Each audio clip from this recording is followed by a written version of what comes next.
los símbolos de la opresión. Pero aquí hoy en La Guaira está el símbolo de la valentía, de la resistencia, de la fuerza. ¡Libertad! ¡Libertad! ¡Libertad! ¡Libertad! ¡Libertad! ¡Libertad! ¡Libertad! ¡Libertad! I think when it comes to Venezuela and waiting for some sort of a spark that could topple Maduro's regime, we are witnessing it right now. We are seeing it play out on the streets. We are seeing it play out internationally. This is the moment. I think when it comes to Venezuela, a change in leadership is absolutely feasible. Even if this fails, this is a massive step in the right direction towards freedom for Venezuela.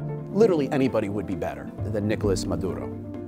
We have Juan Guaidó swearing himself in and drawing the support of not just the United States, but of France, of Canada, of a coalition of players who are backing him. If you're scratching your head and saying, I've never heard of this guy, you're not alone. Really, up until a month ago, nobody had heard of him, and that's in a lot of ways the nature of Venezuelan politics. You have to think of it almost as a carousel. If this had happened a month ago, it probably would have been someone different, and if it happened a month later from now, could very well be a different person altogether. Because keep in mind, this wasn't a unanimous decision within the National Assembly in Venezuela. He's very young, he's very inexperienced, 35 years old, and he started his career as a student activist. And there was a lot of back-channel discussions likely between the opposition and the United States.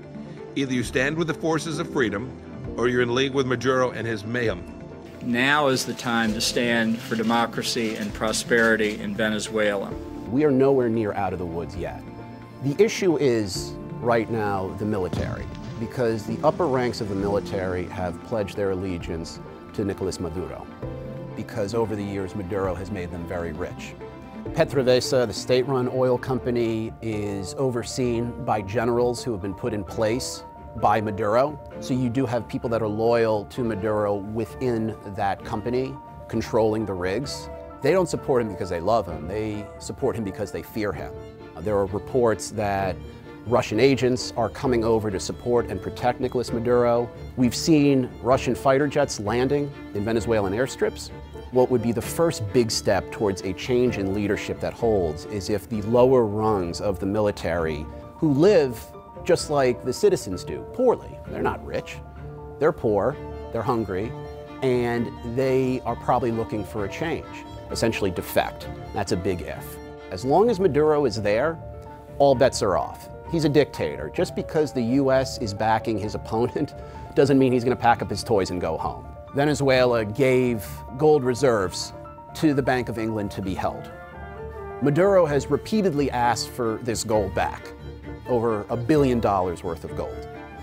Essentially, the Bank of England has said to him, you're too drunk, we'll give you your car keys back when you sober up, but right now you can't have control of a car. When it comes to the future prosperity of Venezuela, I think a huge factor is going to be diversification within the economy. If they continue to rely on oil, they're going to repeat the same problems. Venezuela has more oil than Russia, than China, than Iran and Iraq combined, than Saudi Arabia, than Canada, than the US. They have over 300 billion barrels in the ground.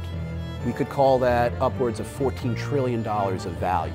But the oil rigs don't function anywhere close to capacity. They function on average below 50%. And their refineries operate at around 20%.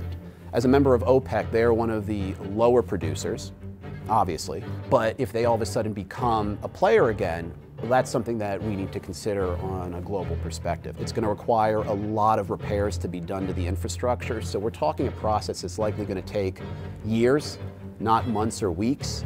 But with a regime change, you would be back on the course towards a healthy output that would ultimately be beneficial for the people of Venezuela.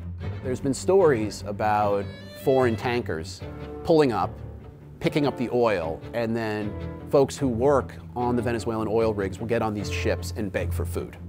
Give them the oil and they'll say, by the way, do you have anything to eat? Russia is essentially getting what they want. They get free oil, basically, as a result of the money they've loaned Venezuela. Their priority, morning, noon, and night, is protecting a fellow dictator. I don't think it's beyond Vladimir Putin to recognize what's happening in Venezuela and to then maybe manufacture some sort of conflict elsewhere in the world to draw the focus maybe back to Syria, maybe to Ukraine, because Venezuela is incredibly important to Russia. He wants another dictator in that region because it will enable Putin to set up some sort of military stronghold within the Americas. I think we could very well be at the beginning of Cuban Missile Crisis 2.0. All the pieces are in place.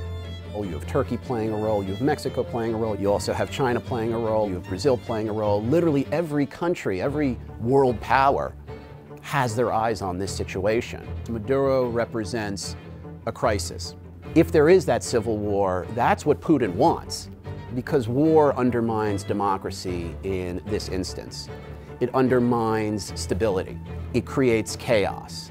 Russia is a shark right now, and they see chum in the water in the form of Venezuela, and they are not going to relinquish that opportunity easily. They are going to fight to keep Maduro exactly where he is. All of these pieces are lining up for something terrible. I don't know what it is, and I don't know what form it's going to take. Nobody does. But you can't have one country, two presidents, in an outcome or in a way that doesn't lead to something violent and potentially horrific. This is a country that's not beyond repair.